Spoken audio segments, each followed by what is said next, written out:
Florence Carmela and I would like to share with you a pre-recorded interview that we did with Don Most and Robert Wuhl. Robert, of course, is from Arliss fame, and he's also been in countless movies and television shows.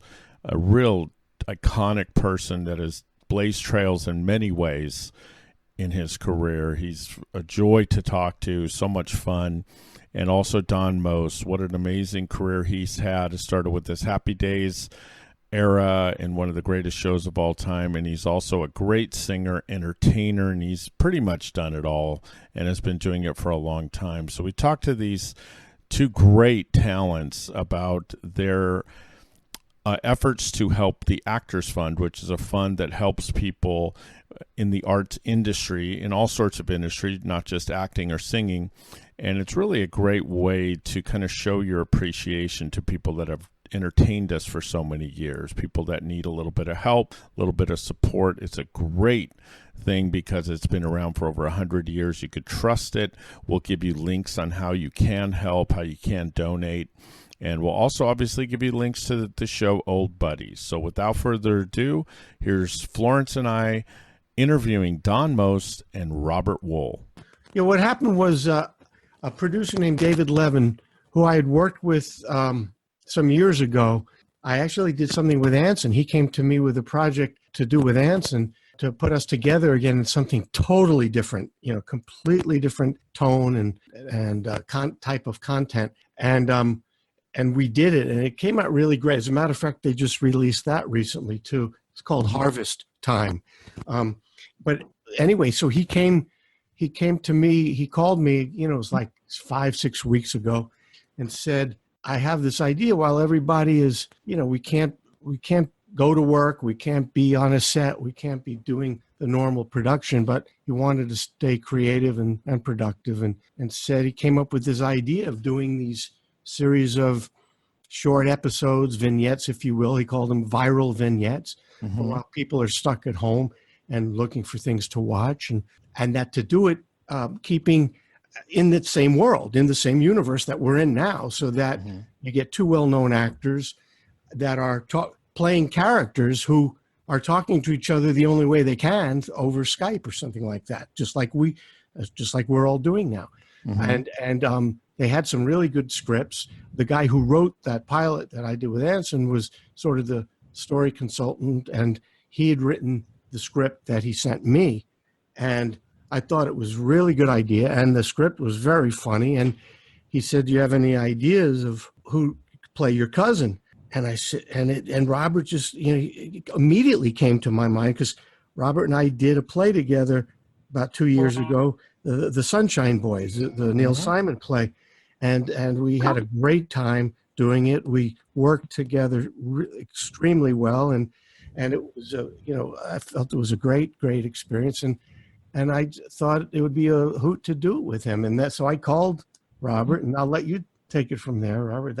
I kind of paved the way. Well, in spite of what Don said, I was willing to work with him again. Yeah.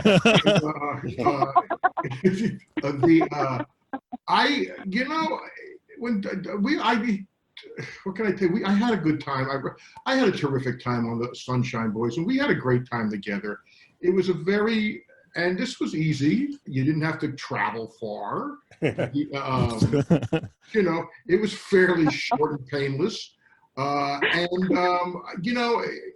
it was Don asking me, so I was in. I mean, it didn't take much to convince me. Yeah, Robert agreed very quickly. Yes. And no, I haven't seen it because I don't watch my own work most of the time. Why put myself through that? But I guess the response has been very, very good. I had a good time doing it. Yeah. And I'm happy. I mean, I'm happy people like it. It's a great concept. It was a wonderful concept, and I thought it was. It is. I've been getting, great response to it. I've been, seeing a lot of the comments, and then talking to people who, directly who have seen it, and I've showed it to some of my other actor friends, and they love it.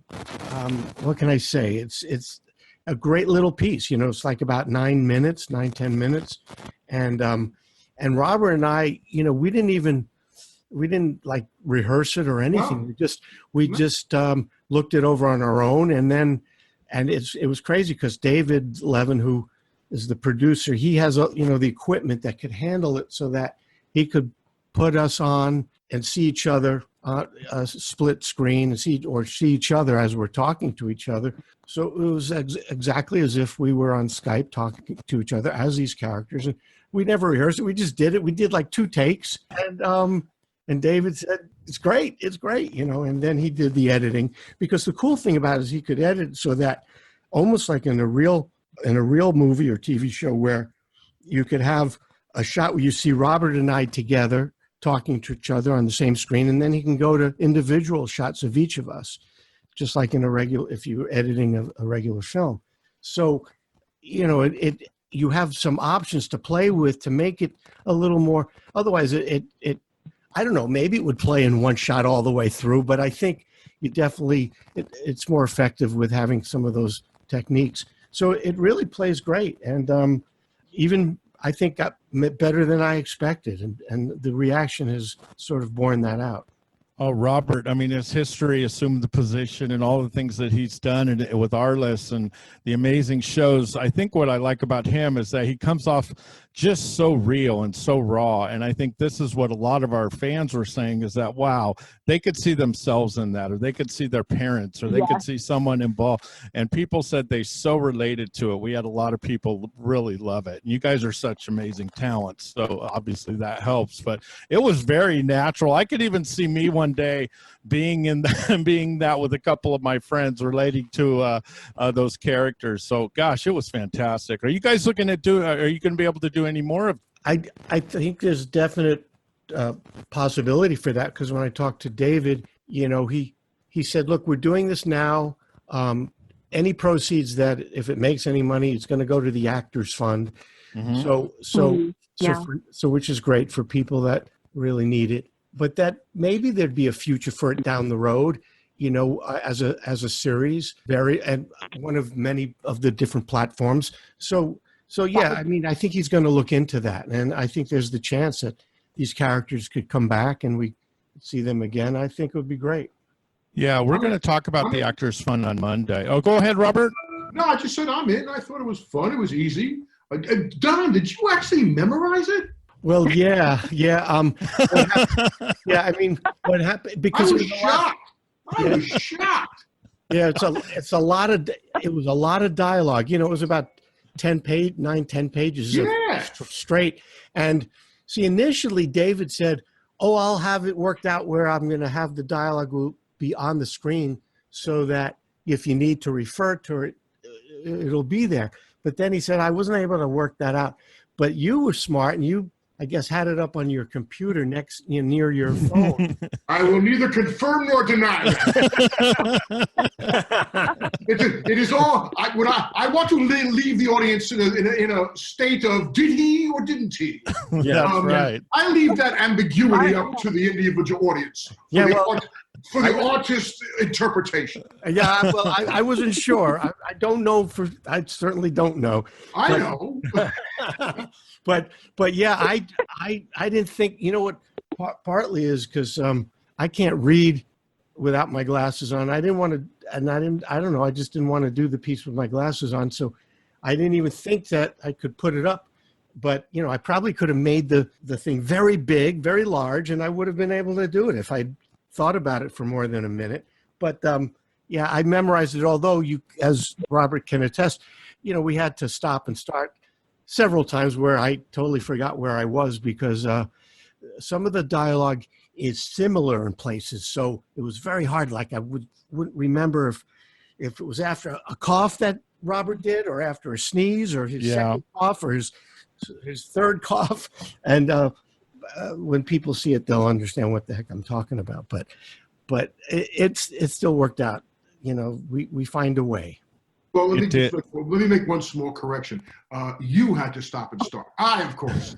That is correct. Going. I, of course, was word perfect. You were. You were indeed.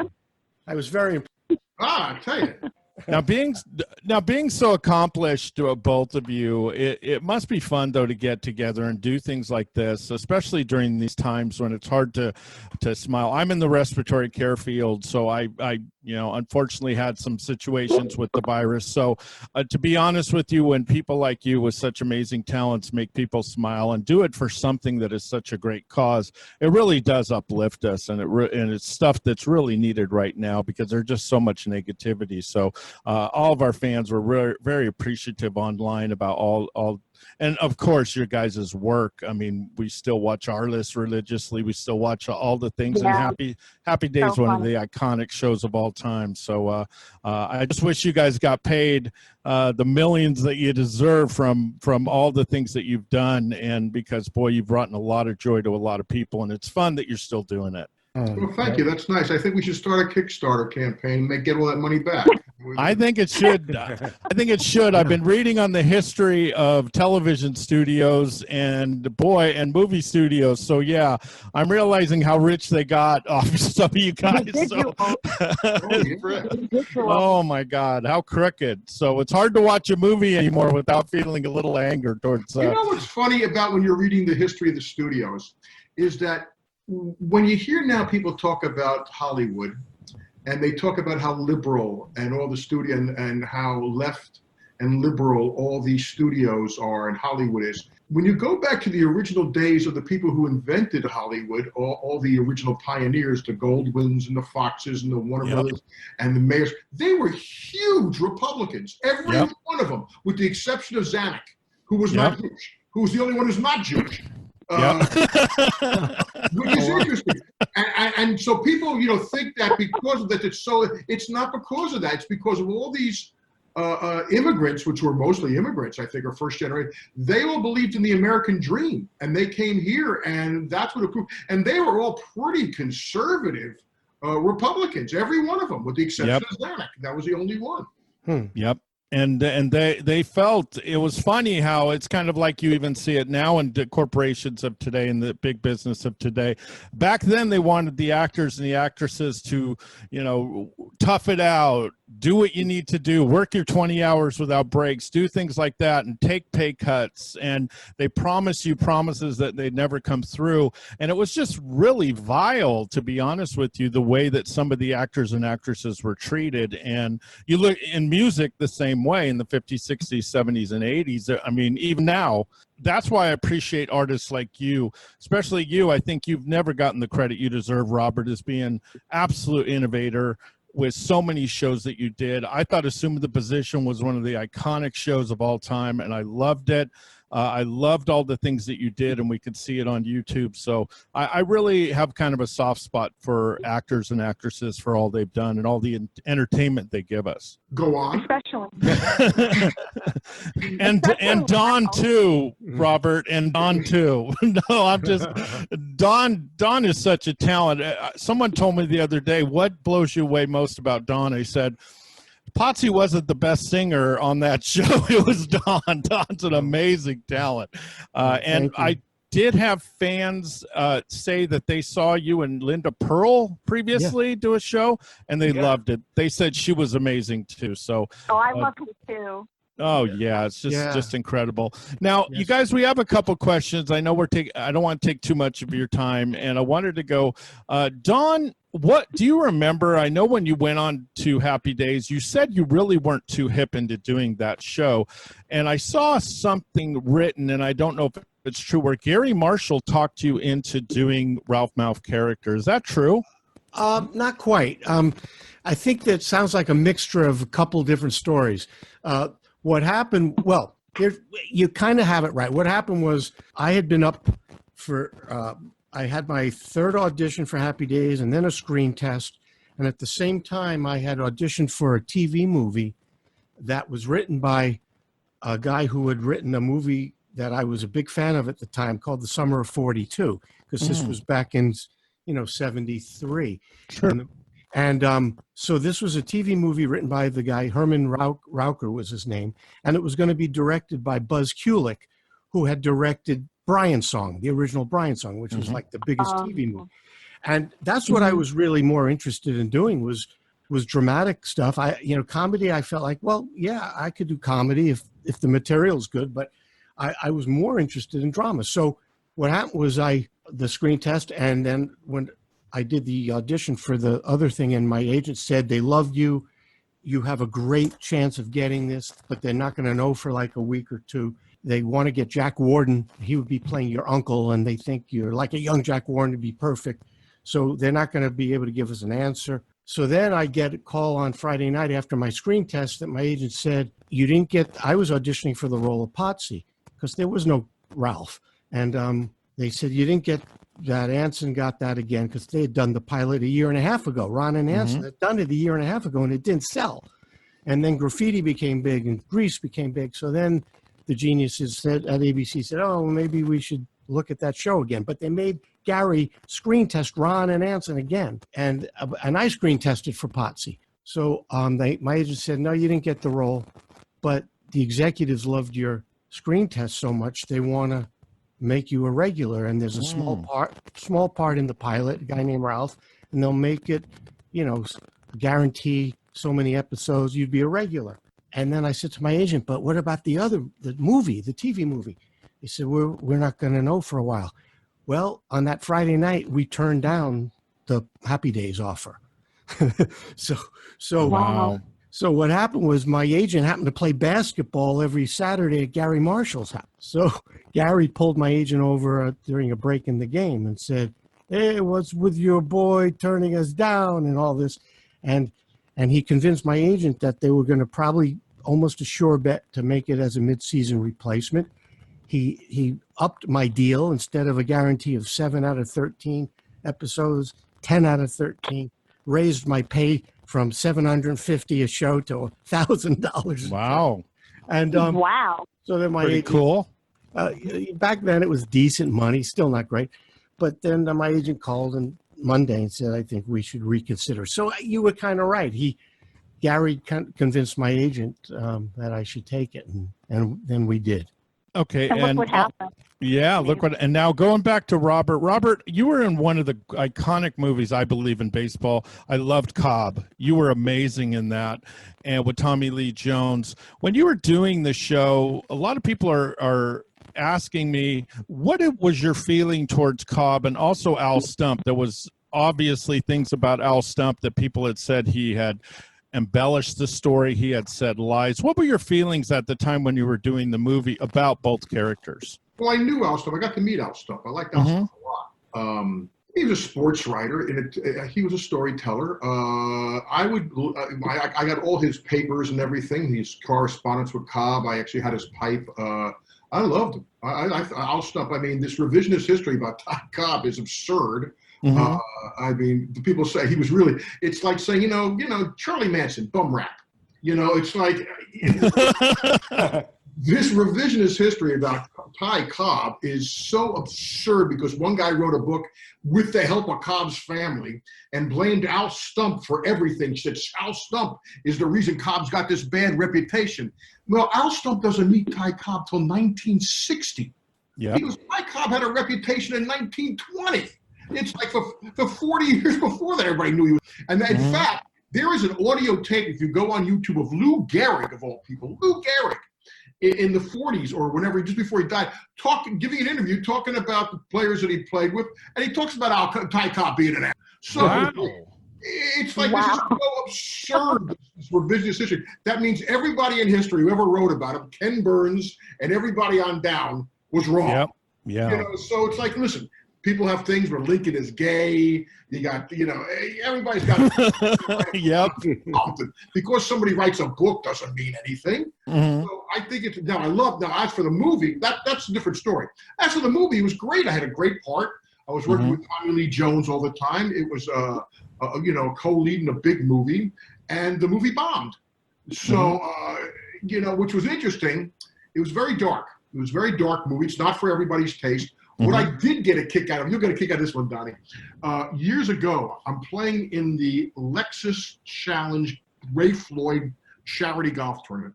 And so Sean Connery is playing with me in the foursome. Oh, wow. Oh. Yeah, very cool. I mean, it was A-list. I don't know how I got the man. It was everybody from Costner to, Godfrey McGlenn Fry, and it was it was big, it was Dreyfus. and it was Clint Eastwood and Sean Connery. Wow. And you had Nicholas and Palmer and Player and Ray Floyd. I mean, so I'm playing with Chi-Chi, and I'm in a foursome with Sean Connery. Gee. He's very cool. And Connery's and Connery, however, starts to pontificate with me I was just walking down the first tee. He goes, "You were in that movie Cobb." I said, "Oh my gosh." I was. He goes, "I liked that movie, but I'll tell you why it didn't do well in the United States." And I go, "Why?" He goes, "Because it talked about what it takes to be great. And Americans don't want to see what it takes to be great." And I said, "Well, that's an interesting thing, Sean, but I got to tell you, it bombed in the UK too." What did he say? Nothing. You know, That's funny. That's beyond funny. Wow. But you got to play 18 holes with Sean Connery. That's pretty cool. Yes, that is beyond they won. amazing. They wound up winning. I think we came in third. Wow. Yeah. Well, he was I'll tell you a funny quick story. Sean Connery was always into golf, big time, because I tried to get the rights many years ago, to a book called Golf in the Kingdom, and found out that Sean Connery had gotten the rights to it, was trying to make it into a movie. This was like in the 70s. Wow. And then the rights were available, and I almost got it, but I can't. It's a long story. But then they wound up making the movie many years later. It wasn't very good, but I knew that he was into golf big time because he'd bought the rights to that book many years ago. He obviously played pretty well if you guys came in the money. Well, no, he played well. He won. His team won. I think it was him and Dave Stockton, maybe.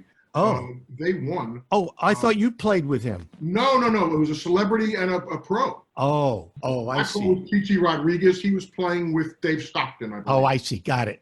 What was interesting, though, is he told me the story how he was offered Potsy, and Gary Marshall talked him out of it. Really? Wow. Wow, Anson saved his career. Yeah. Really? Anson saved his career. Wow. Oh my God. Now, also, Robert, I could see it though. I don't know if I can see that. but Robert, I also wanted to ask you. Arliss, I thought, was in the wrong time. I think if Arliss was on now, it would be the #1 show. I think that it is so innovative, so ahead of its time. Did you really know how important that show was when you were doing it? Because people, when it was re-released by HBO, ratings were great. People loved it. Did you really know what an awesome show you had at that time? I thought we were doing good work. I thought we were touching on issues, especially social issues, while doing comedy. It's always entertaining, always funny. But I love the idea that I could play with genres, and I could play with tone, and I could come up with an issue that I thought we could deal with characters, and I thought we were doing really good work. I thought we were doing really good work, always. It was an amazing. I always remember what you said your dad said with assume the position, judge slowly. So I always kept that in mind years ago when I heard it. So, the actual quote is, judge slowly. No, slower than that. Yeah, I'll have to add that part in. Yeah, that's amazing. But like I said, you both are such iconic talents, and we're so humbled that you come on our show. We're going to be promoting this and promoting both these great stars, and we just want you to follow them and their work during this time, and to have a laugh if you're having a down day and things aren't going so hot. It's tough times, but it's people like this that we appreciate the most, that are giving their heart and soul to their fans. Thank you both for being on the show. We adore you guys, and anytime you want to come on, you got an open mic anytime. Like I said, you guys have such iconic careers, and you guys are good people. So thank you so much for being on the show, Florence, and I so appreciate it. Oh yes, thank you guys. Thank you so much as well, and stay well, and good talking with you again. And Robert, good to be on with you too. Anytime I'm on. Let me tell you one quick story about Don Most. Sure. Go. We had done the Sunshine Boys together in North Carolina. And Don said, look, on October 2nd, I'm playing at this room in New York on 72nd Street, and I'm going to be doing my singing, my band stuff. And I said, I'll be there. So I got my tickets, and a couple of days before the show, Don, you don't know this story. No. The my friend Frank Luntz. I don't know if you know Frank is. Frank is a pollster, Republican pollster. Oh yeah, I've seen him He's on Fox News. Now he's working with Oprah and CBS. But Frank comes into town, and he comes in. This is on Friday night. He says, "Robert, I'm in town." And I go, "Oh, great, let's get together." He goes, "Well, I got 2 tickets. I got 2 house seats for Springsteen on Broadway for tomorrow night." And I said, "I can't go." And he says, "Why not?" He goes, "I promised I'd be at Don Most, show." Oh man! Let me go back again. I got 2 house seats for Springsteen. I can't go. And so that's how much I respect Don Most. Oh. Okay? And also I gave my word. What a buddy! What a buddy! Thank you. That's I feel and bad. by the way, it's one of the worst decisions I ever made. But I felt bad, especially feel bad because I was having trouble that night. I was fighting some kind of cold or something, and I was not in my best form. So we noticed. Yeah, I didn't feel great about that. And now I hear that. Oh my God! Well, I'll have to make it up to you somehow. There'll be a way down the road. I'm sure. I'll make it up to you. Well, thank you guys so much. That was, and all the stories, they're going to be epic. People are going to love them. Thank you so much. I hope you guys have an awesome week. Thank you. Thank you. Take care. You too. Bye, Robert. Bye, Don. Bye. Bye.